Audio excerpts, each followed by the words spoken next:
Bismillahirrahmanirrahim. Assalamualaikum warahmatullahi wabarakatuh.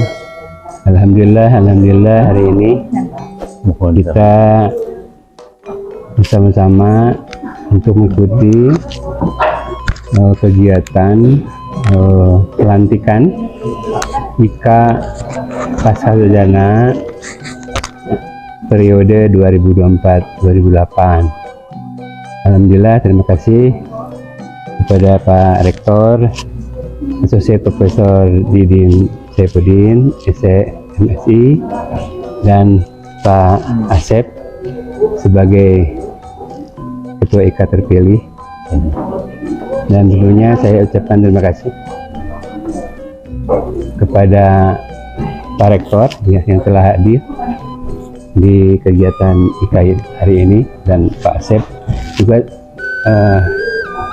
alhamdulillah telah datang juga Ibu Wakil Rektor 3 ya, bidang kemahasiswaan dan alumni. Nah, hari ini tentunya hari bersejarah, telah terbentuk IKA Pasca yang tentunya hampir 2 tahun ini pakem ya. Dan alhamdulillah kemarin sudah terbentuk IKA Pascasarjana untuk periode 2024-2028. Tentunya nanti ada beberapa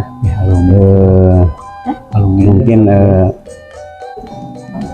masukan-masukan dari Pak Rektor dan Ketua IKA, bahkan mungkin masukan dari Ibu Wakil Rektor 3 ya, dalam hal IKA Pascasarjana ini. Untuk itu kami serahkan kepada Pak Rektor, mungkin ada beberapa masukan untuk ke depan, terutama khusus Pascasarjana USP YPKP Bandung. Terima kasih. Kami silakan Pak Rektor. Baik, yang saya hormati Pak Direktur, kemudian Ketua terpilih, Wakil Rektor 3, dan Wakil Direktur. Ini momen yang sangat berharga bagi kami di tingkat universitas, karena ada kesinambungan dalam kepengurusan IKA khususnya di Pascasarjana. Tentunya IKA ini bagian dari sebuah institusi yang disebut dengan pendidikan. Nah, harapan kami tentunya pada saat sudah terbentuk kepengurusan ini, maka beberapa program yang sudah disiapkan oleh seluruh jajaran pengurus IKA 2024-2028 ini bisa berjalan, dan tentunya jalannya ini sejalan dengan program kampus kita. Nah, keberadaan IKA ini sangat diharapkan banyak berkontribusi terhadap pengembangan kampus kita. Salah satunya adalah misalnya kaitannya dengan review kurikulum, karena ketika kita menyusun kurikulum, salah satu bagian yang harus mendapatkan juga perlu didengar pendapatnya adalah dari alumni yang sudah merasakan. Itu salah satu. Kemudian tracer study ini juga salah satu bagian penting bagi kampus dalam rangka reakreditasi.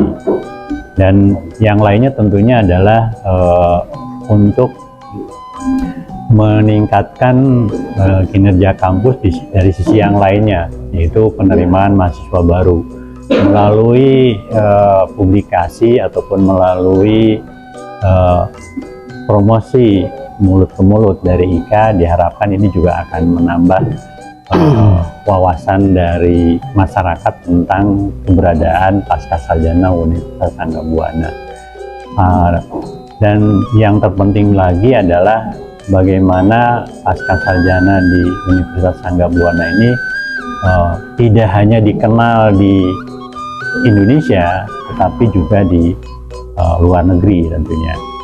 Dan saya juga memohon kepada Pak Direktur bagaimana agar mahasiswa Universitas Sangga-Buana ini makin ke depan makin juga bervariatif dari sisi asal negaranya gitu. Nah, kita sudah ada sebetulnya yang dari Yang pertama itu dari Turki ya, dari Turki, kemudian dari negara lain yang ikut serta di dalam proses ini. Nah, harapannya tentunya dengan adanya mahasiswa asing ini makin wacana dari USB ini makin juga meluas, tidak hanya di tingkat nasional. Dan syukur alhamdulillah kampus USB PKP ini untuk tahun 2024 ini sudah masuk ke 25 besar Unirank ya, ada di posisi 11. Nah, posisi ini tentunya tidak hanya dibangun dari internal, tetapi juga dari eksternal. Nah, salah satunya adalah tentunya kontribusi dari Ikatan Alumni. Jadi alhamdulillah senang hati ternyata tanpa mengajukan pencalonan pun saya jadi kebaikan. Jadi itu suatu hal yang luar biasa.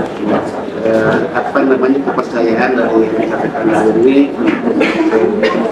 memberikan peluang saya untuk membangun bagaimana membangun IKA ke depan. Ada beberapa yang perlu saya sampaikan. Yang pertama adalah misi kita ya.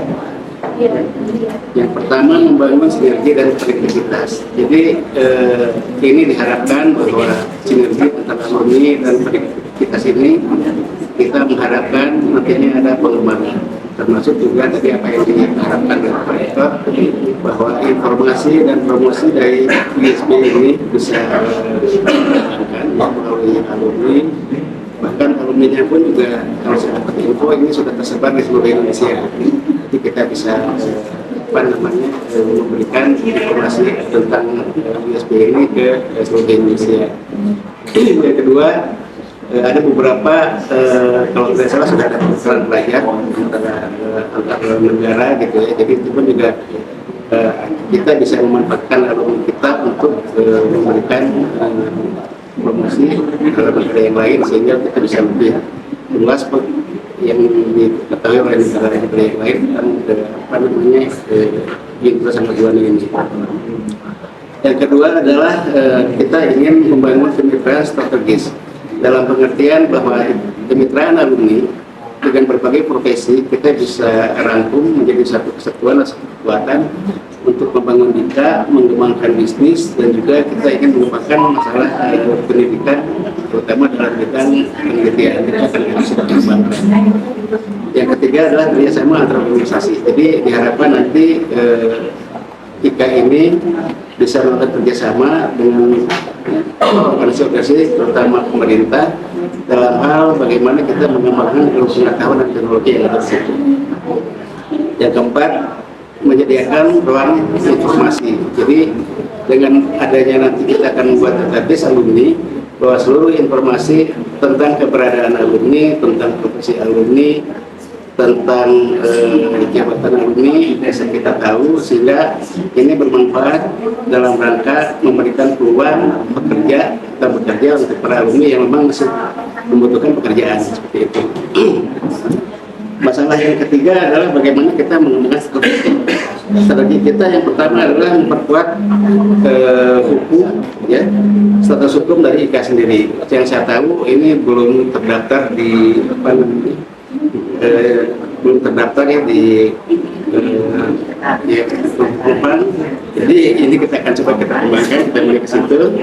Terus strategi yang keduanya adalah kita memperkuat database.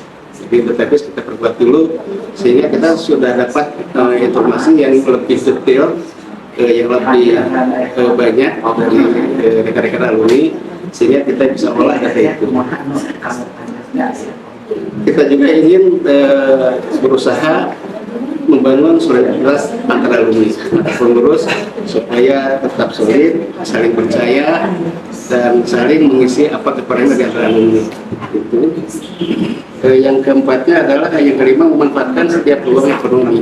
Jadi maksudnya dalam pengertian bahwa kita akan coba berusaha untuk membuat satu bisnis usaha yang bisa kita bekerja samakan, apakah itu dengan di internal ISP sendiri maupun di luar berbagai perkembangan pelatihan, pendidikan dan seminar pun juga itu tidak kalah pentingnya.